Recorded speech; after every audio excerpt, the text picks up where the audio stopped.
Сәлем достар, қалдарыңыз қалай? Сіздермен бірге қазақстандық Рапунцель Мөлдір Бекжан.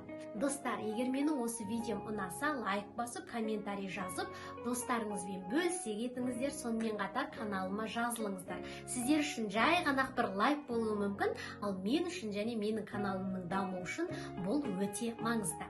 Бүгін сіздермен мен өзімнің ерім күтімі туралы кеңестеріммен бөліскім келіп отыр. Жалпы өздеріңіз байқап отырғандай, менің ернім үлкендеу, әдемілеу, сонымен қатар енді мен өзім әдемі деп қабылдаймын, бірақ кішкентай кезімде олай деп қабылдамадым. Себебі мен мектепте оқып жүрген кезде өзімнің сыныптастарымнан көрі менің ернім үлкендеу болатын. Сол кезде мені сыныптастарым мазақтайтын, ернің үлкен, тағы басқа деп, мен оған кәдімгідей менде сондай бір қымсыну ма, ұялу ма, сондай бір негатив сезімдер болатын. Кейін өсе келе керісінше адамдар менің ерніме қызығатын болды. Ерніңе ботокс жасап алғансың ба, жасартып алғансың ба, жасанды ма, өзіңнің ернің бе деп сұрайды. Сонымен қатар қазақ қызы болғаныңды қайтейік, табиғи болғаныңды қайтейік, шашың ұзын болса да ерніңді жасатыпсың, неге ерніңді бұздың деген пікірлерді маған көп айтып жатады. Бірақ бұл менің өзімнің табиғи ернім. Айтпақшы, мені сол кезде сыныптастарым үйрек деп атайтын. Есесіне сол үйректің, сол кезіндегі үйректің қазіргі ерні бүгінгі кезде басқа адамдардың қызығушылығын оятатын ерінге айналып жатыр. Сол себепті мен бұған өте қуаныштымын.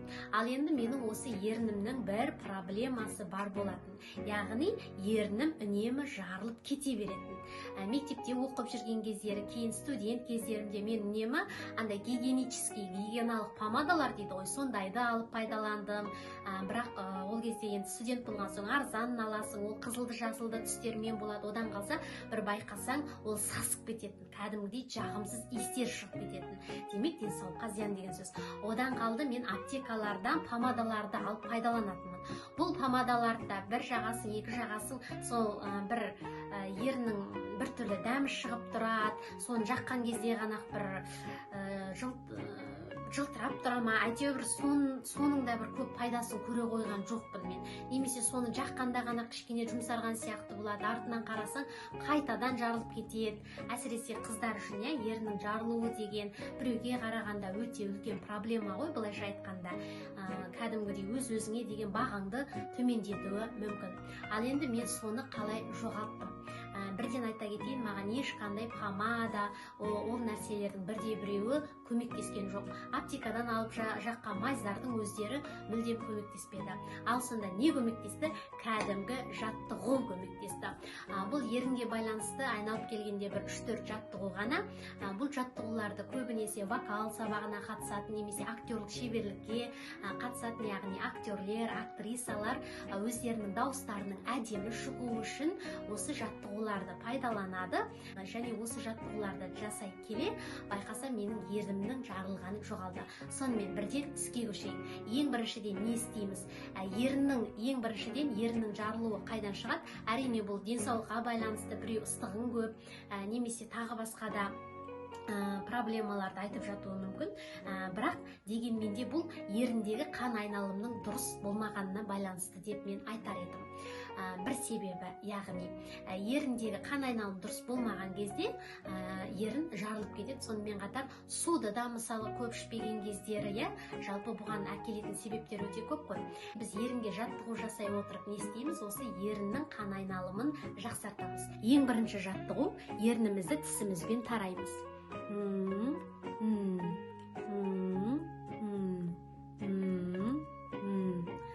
Бұны 10-нан 20 ретке дейін жасап шығуға болады. Кейбір кездері 1 минутқа дейін жасасаңыздар да, ол өздеріңіздің еріктеріңіз. Келесі осыған ұқсас, бірақ тісімізбен ернімізді тістелеп шығамыз.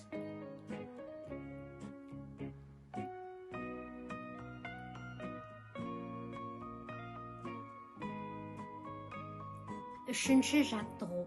Ернімізді үшкірейтіп алға шығарамыз, содан кейін қайтадан артқа тартамыз.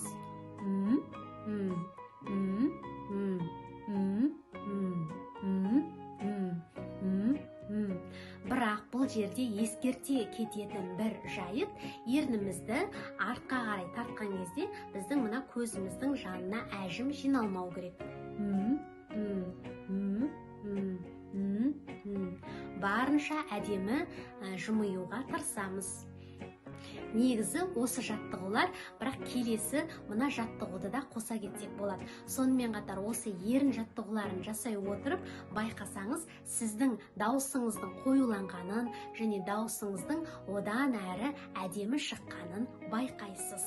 Яғни келесі жаттығуымыз ол біздің үніміздің де әсем шығуына көмектеседі. Оны біз 4 әріптің көмегімен жасаймыз. Б, П, Т, Д. Сол әріптерді айтып алып, ернімізді сыртқа қарай үрлейміз. Б, П, Д, Т. Осыдан кейін байқасаңыз, ерніңіздің кәдімгідей, осыдан кейін байқасаңыз, сіздің тек қана ерніңізге емес, бүкіл басыңызда бір вибрация жүргендей және жүйкеңіздің де тынышталып қалғанын, сонымен қатар дауысыңыздың да қоюланып, әдемі шыққанын байқайсыз. Оған қоса тағы бір лайфхак айта кетейін. Жалпы ерніміздің көп жарылмау үшін біз сұйықтықты, яғни суды көп ішуіміз керек. Бірақ қыздар, су дегенде кола емес, сусындар емес, шай емес, кәдімгі су. Суды біз көп мөлшерде ішуіміз керек. Бұл да біздің ерніміздің өзінің бабын сақтап тұруына көмектеседі. Қыздар, егер осы жаттығуларды жасасаңыздар, мен сіздердің еріндеріңіздің үлбіреп тұратынына және жарылмайтынына 99% сенімдімін. Бірақ пайыз адамдар болуы мүмкін. Өткенде маған бір кісі жазып жіберіпті, менің ернім жарылып кетті, сіздің жаттығуды жасағаннан деп жазып жіберіпті. Бұл жерде ескере кететін бір жайт, ерінді жалау және ерінді массаж жасау басқа. Сол себепті қыздар, егер еріндеріңіздің жарылмағанын қаласаңыздар, онда ерінді көп жалаудың қажеті жоқ. Ерін жаламаймыз, керісінше ерінге массаж жасаймыз. Енді қанша рет жасаймыз, қай жерде жасаймыз? Күніне қанша рет жасасаңыз да, бұл сіздің өзіңізге ғана пайда келеді. Кез келген жерде жасауға болады. Демалғанда, көлікте кетіп бара жатып, жолда жүргенде, кез келген жерде жасауға болады. Достар, осы видеоның соңына дейін көрсеңіз, демек бұл сіз үшін маңызды болып деген сөз. Сол себепті міндетті түрде жасаңыз. Бұл сіздің ерніңіздің жарылғанын ғана кетірмейді, сонымен қатар ерніңіздің үлбіреп әдемі болып тұруы және даусыңыздың да әдемі шығуына жәрдемдеседі.